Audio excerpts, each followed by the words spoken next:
ప్రభువైన యేసుక్రీస్తు నామములో మీ అందరికీ వందనాలు. మరి ఫ్రెండ్స్, గత వారం ఒక స్టోరీ చెప్పుకున్నాం కదా, ఈ వారం కూడా ఒక స్టోరీ చెప్పుకుందాం. ప్రేయర్ చేసుకొని బైబిల్ లెసన్లోకి వెళ్దాం. యేసయ్యా నీకు స్తోత్రం తండ్రి, మహాగండా నీకు వందనాలు. యేసయ్యా స్తోత్రం నాయనా, మరి నాయనా నాకు ఈ అవకాశాన్ని ఇచ్చినందుకు నీకు వందనాలు. యేసయ్యా స్తోత్రం నాయనా. యేసయ్యా నీకు వందనాలు. యేసయ్యా స్తోత్రం. నా నోటిని మీ బూరగా వాడుకోండి. యేసయ్యా స్తోత్రం నాయనా. యేసయ్యా మరి నాన్న వినే వాక్యాన్ని, వినే స్టోరీని అర్థం చేసుకునే మనసును దయచేయండి. యేసయ్యా స్తోత్రం నాయనా. యేసుక్రీస్తు నామములో ప్రార్థించాడు వేడుకున్నాం నా ప్రియ పరలోకపు తండ్రి. ఒక పట్టణంలో ఎల్కానా అనే అతడు ఉన్నారు. ఎల్కానాకు 2 భార్యలు. మొదటి భార్య పేరు హన్నా, రెండవ భార్య పేరు పెనిన్నా. పెనిన్నాకు పిల్లలు ఉన్నారు, హన్నాకు పిల్లలు లేరు. మరి పెనిన్నా హన్నాను రోజు విసిగిస్తూ కోపం తెప్పించేది. ఒకరోజు హన్నా యెహోవా మందిరంకు వెళ్ళినప్పుడల్లా పెనిన్నా హన్నాను విసిగిస్తూ హన్నాను హేళన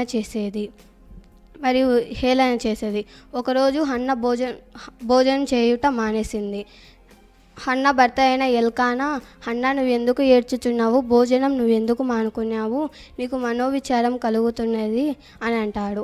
అప్పుడు ఆమె 10 మంది కుమారుల ఎల్కానా 10 మంది కుమారుల కన్నా నేను నీకు శ్రేష్టమైన వాడను కానా హన్నా అని ఆమెతో చెప్తాడు. ఆమె సీలోహులు అనే ఒక ఊరిలో ఒక ఆసనం మీద కూర్చొని ప్రార్థన చేస్తుండగా, దేవా నీ సేవకురాలైన నన్ను ఒక్కసారి జ్ఞాపకం చేసుకో తండ్రి. నీ సేవకురాలైన నాకు కలిగిన శ్రమను చూసి జ్ఞాపకం చేసుకోను దేవా అని ప్రార్థన చేస్తుంది. ఆమె పెదవులు మాత్రం కదులుతున్నాయి. అది చూసిన ఏలియా, హన్నా నువ్వు ద్రాక్షారసం తాగకంటే తాగినావు, నువ్వు ఎందుకు మత్తురాలుగా ఉన్నావు అంటే, అది కాదు నా నేను ద్రాక్షారసంనైనను మద్యమునైనను హానము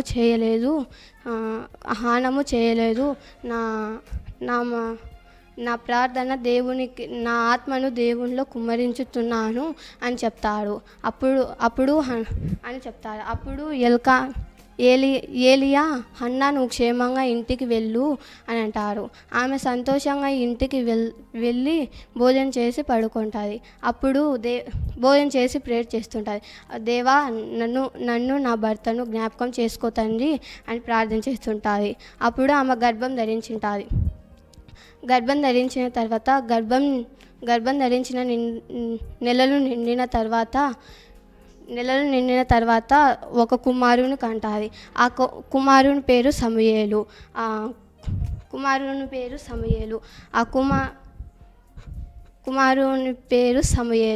సమూయేలు అని పేరు పెడతారు.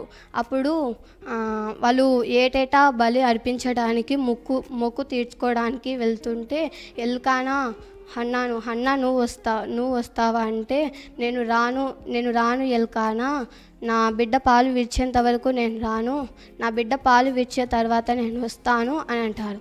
అప్పుడు ఆమె ఎల్కానా యెహోవా మందిరంకు తీసుకెళ్ళి సమూయేలును అక్కడ దేవునికి అర్పిస్తుంది. దేవా నా కుమారుని నీకు అప్పజెప్తున్నాను తండ్రి, నా కుమారుని నీ సేవకి ఇడుస్తున్నాను తండ్రి అని చెప్తారు. అప్పుడు నాకు మగబిడ్డను దయచే అని ప్రార్థన చేసిన స్త్రీని నేనే దేవా అందుకు దేవునికి ప్రార్థన చేసిన స్త్రీని నేనే. అందుకు దేవుడు నా ప్రార్థన మనవి విని నాకు ఈ బాలుని అనుగ్రహించాడు. అందుకు నేను ఈ బాలుడు పెద్ద అయ్యేంత వరకు దేవునికి సమర్పిస్తాను.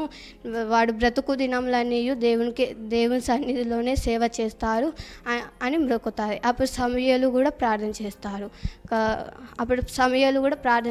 ఫ్రెండ్స్. మరి సమూయేలు దేవుని మాట విన్నాడు కదా ఫ్రెండ్స్. మనం దేవుని స్వరం విన్నాడు. అలానే సమూయేలులాగా మనం కూడా దేవుని స్వరం వినేలాగా ఎదురు చూడాలి ఫ్రెండ్స్. మరి తన తల్లి అయిన హన్నా కూడా దేవుని పని చేసింది. నా ఏకైక కొడుకు నేను దేవునికి ఎలా అర్పిస్తాను అని అనుకోకుండా ఆ సమూయేలును దేవునికి అర్పించింది. అలాగే ఫ్రెండ్స్, మనం కూడా సమూయేలులాగా దేవుని స్వరం వినేలా ఉండాలి ఫ్రెండ్స్. ఈ చిన్ని స్టోరీ దేవుని దీవించు. చిన్న ప్రార్థన చేసుకో.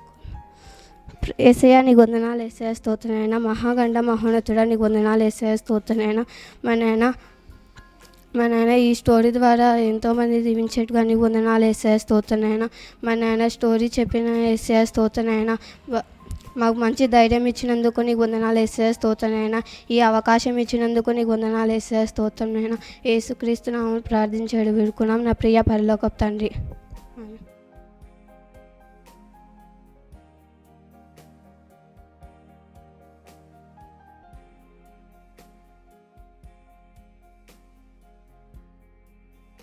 అందరికీ ప్రైజ్ ద లార్డ్. నా పేరు రీనా. నేను 23వ కీర్తన చెప్తున్నాను. యెహోవా నా కాపరి, నాకు లేమీ కలగదు. పచ్చిగల చోట్ల ఆయన నన్ను పరుండజేయుచున్నాడు. శాంతికరమైన జలముల యొద్ద ఆయన నన్ను నడిపించుచున్నాడు. నా ప్రాణమునకు ఆయనే సేదదీర్చుచున్నాడు. తన నామమును బట్టి నీతి మార్గంలో నన్ను నడిపించుచున్నాడు. గారంధకారపు లోయలో నేను సంతరించినను, ఏ అపాయమునకు నేను భయపడను. నీ దుడ్డు కర్రయు నీ దన్నమును నన్ను ఆదుకునివు. నూనెతో నా తల అంటి ఉన్నావు. నా గిన్నెయు నిండి పొల్లుచున్నది. నా బ్రతుకు దినములన్నీ కృపాక్షేమములే నా ఎంట వచ్చును. చిరకాలము యెహోవా మందిరములోనే నేను నివాసం చేసేదను.